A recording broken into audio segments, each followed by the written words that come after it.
Pentakill. Hello everyone, my name is Leericle, and today I'm going to be sharing with you guys my strategies that I use to reach the master rank.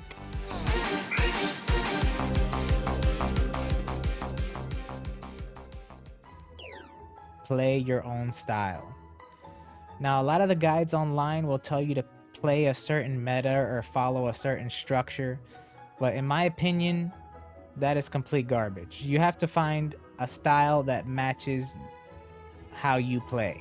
Like, do you play more aggressively? Then you have to pick certain items versus others. You can't just pick a set item base. You have to pick a set item base based on how you play. For example, on Wigglytuff, I like to play aggressive, and I play with the rollout style. So I like to be a little bit more bulkier because I'm going to be taking a lot more damage. I get Buddy Barrier and Score Shield. Score Shield's also going to be helpful because I have Goal Getter, and I also pick Shell Belt because it gives me extra healing when I go in for those engagements. So, and it also has other stuff too that benefit, like spell attack and cooldown reduction too. That's also good for getting out with rollout too as well. So I think this build is actually pretty good with Wigglytuff with the rollout build. Okay, so here's an example of rollout and playing aggressive. Look how aggressive I'm gonna be. I'm gonna roll out, kill that guy, I ultimate, and then I can roll out again. I can escape. Look, my rollout is gonna be off cooldown. Bam, escaped out of there. You see how aggressive you can be with Wigglytuff? I dived in 1, 2, 3, 4. I dived in 5. I dived in a 1v5 and was able to escape with Wigglytuff because of rollout, how powerful rollout is. Another benefit of rollout, high mobility. Boom, boom, boom. I pick up the movement speed. I'm able to get to the top so quickly, man. That's like a speed run right there. I'll tell you, and I'm able to cap on them, dude. I'm able to get MVP, I stealth in, pop some goals, and then I roll out. Man, I just roll out of there, man. I'll show you a few examples here in the jungle. You can be a good jungler too, man. Just boom, boom, boom. Look at that, half HP already. It does so much damage too. Rollout does so much damage. Let me show you. Look at it. Look at this. You ready? Boom, boom, boom, boom. Jungle Wigglytuff right there. So I go in, get the kill. So that's one kill. That's one kill right there. Roll out, bam, hit both of them. I ultimate. Roll out. Okay, wait, hold on. He hits me. I'm gonna roll out. Bam. 2 kills delete. I got 3 kills right now. 3 kills. Use Goal Getter. Get that extra boost and get extra HP from that. Ultimate. I saved my buddy for a little bit. I'm able to get 4 kills. And I freaking pentakill. Freaking pentakill on Jigglypuff. Wigglytuff, man. I'm telling you guys. Roll out. If that's not enough evidence for you, I don't know what else is. I don't know what else to tell you, man. I don't know what else to tell you. A pentakill on Wigglytuff. What else do I gotta do? What else do I gotta show you,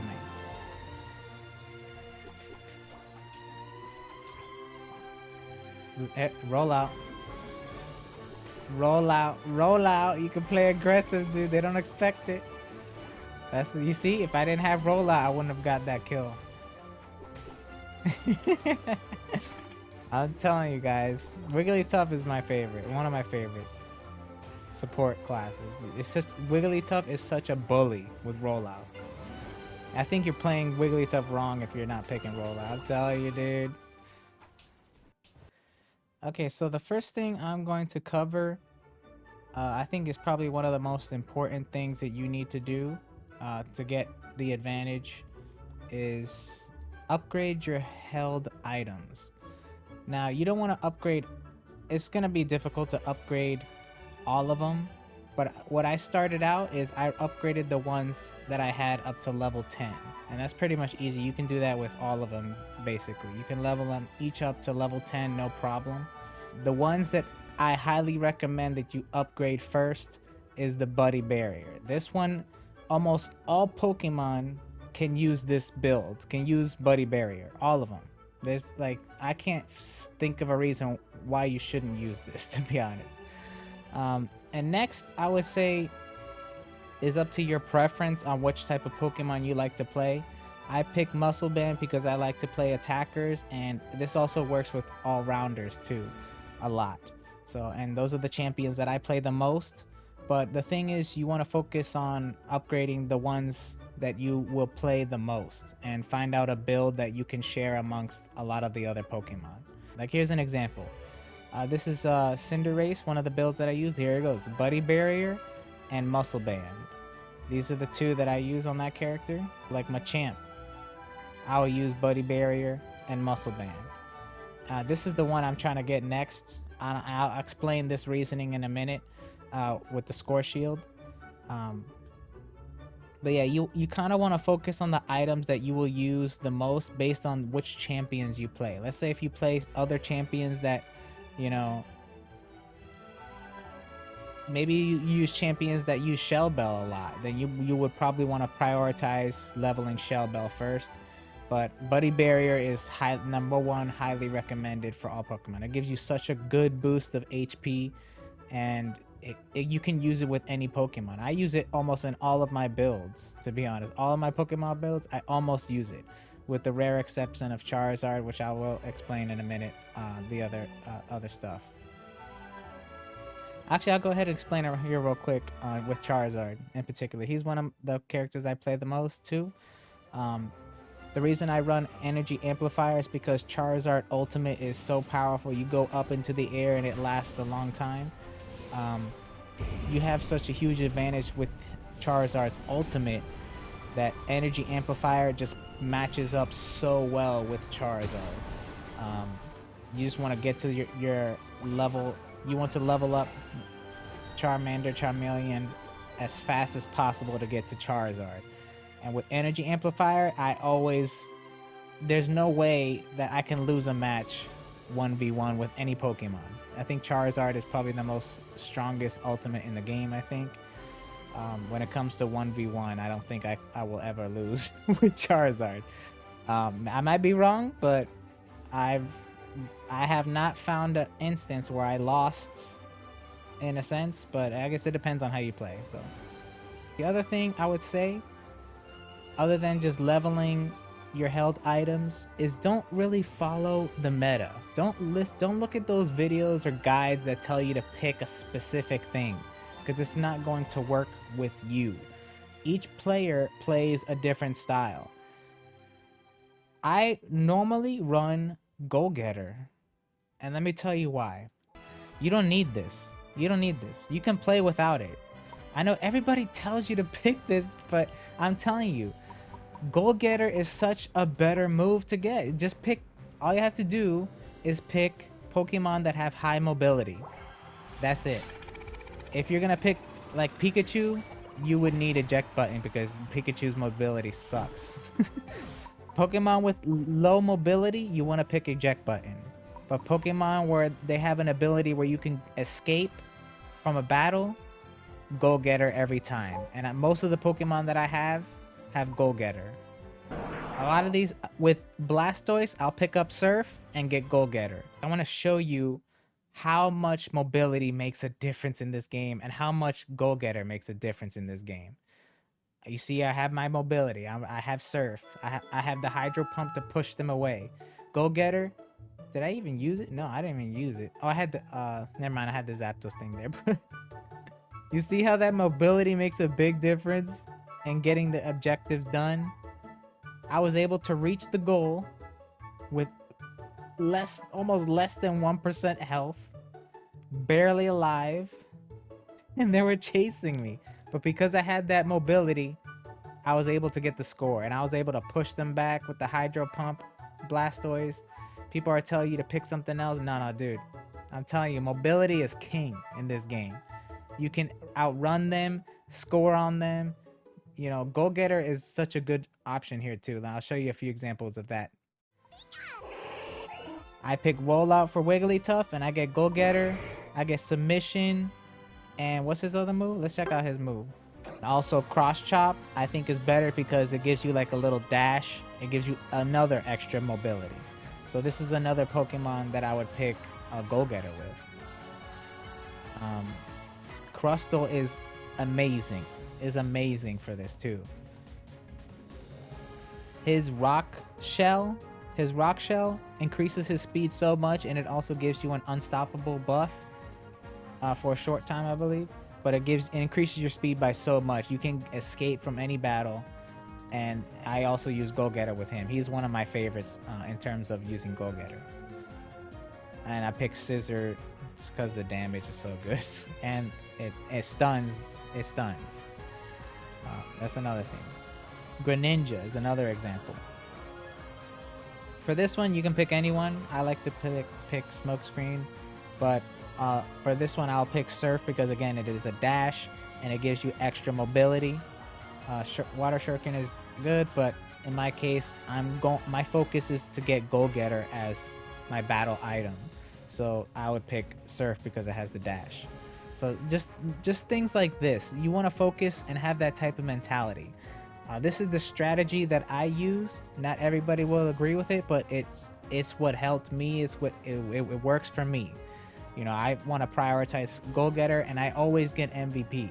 Like, I get MVP almost all the games that I do because majority of the time... Actually, let's go ahead and show you my screenshots. I don't even think I saved it that much, but I do save, like, I get screenshots all the time. Like, look at this. Let me show you some of the scores that I have, man.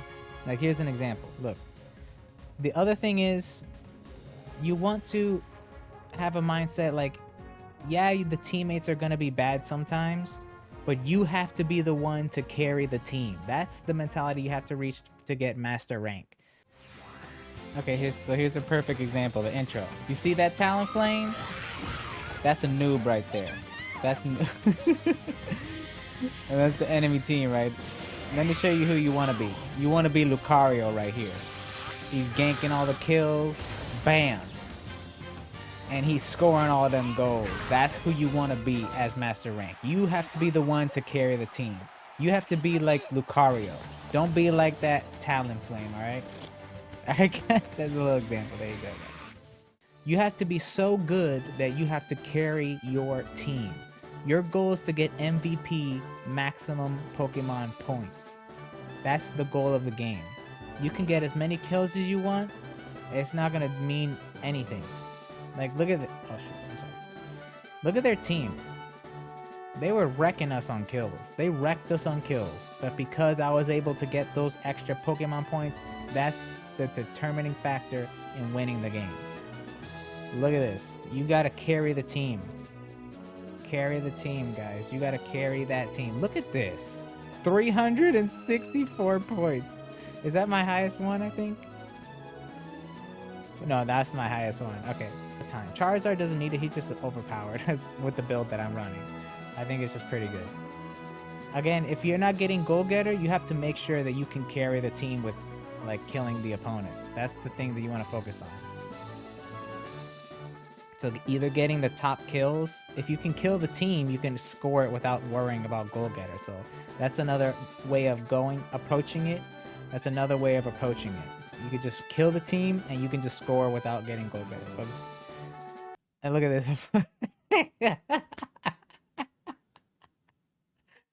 Yo, guys. 419 points. With 26... Yo, dude. This is what I mean when I say carry the team. Ranked match. This is a ranked match battle. You see on the top left, ranked match. Guys, I'm telling you, this strategy works. Strategy works, guys. So another thing that you need to know in order to become a master rank is knowledge of the game and knowledge of the Pokemon. You need to know every single Pokemon and all of their move sets to be able to counter their attacks. So you need to go through each one. You need to play them all. You really need to play them all and learn all of their movesets and what they do. Go in there. If you haven't played it, they have a practice area. You can play with any Pokemon, practice with it. You can go into standard matches and practice with it. Even the ones that you don't have, you can practice with it. So, for example, I was playing Cinderace, and I was going against the Snorlax. Now, I knew... I'll show you a clip in a minute, but let's just show you Snorlax real quick. He has an ability called Heavy Slam that has a 7-second cooldown. I go in. I know I can take these guys because I know the damage output of my Pokemon versus theirs and the risk in taking. See, he just used the slam move. I have 7 seconds before he uses the next one. I automatically know he's gonna do it, so I go ahead and turn direction right there.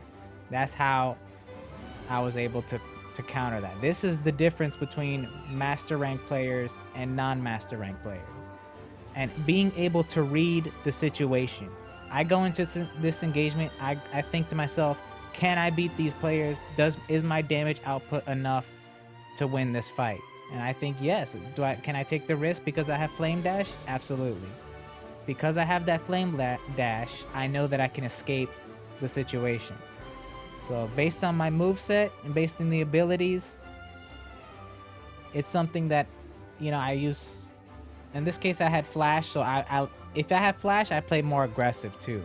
So that's another thing. But with if I didn't have Flash, I would probably be a little bit more defensive. I'm sorry, not Flash, Eject Button. I'm sorry. I play League of Legends a little bit too.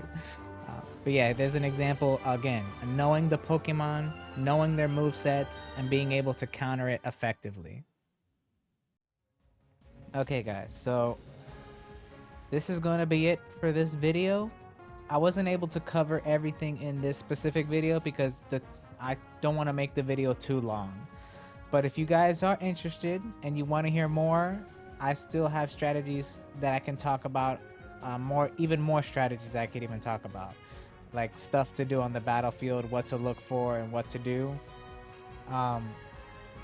So if you guys are interested and you want a part 2, let me know in the comments down below or leave a like on this video.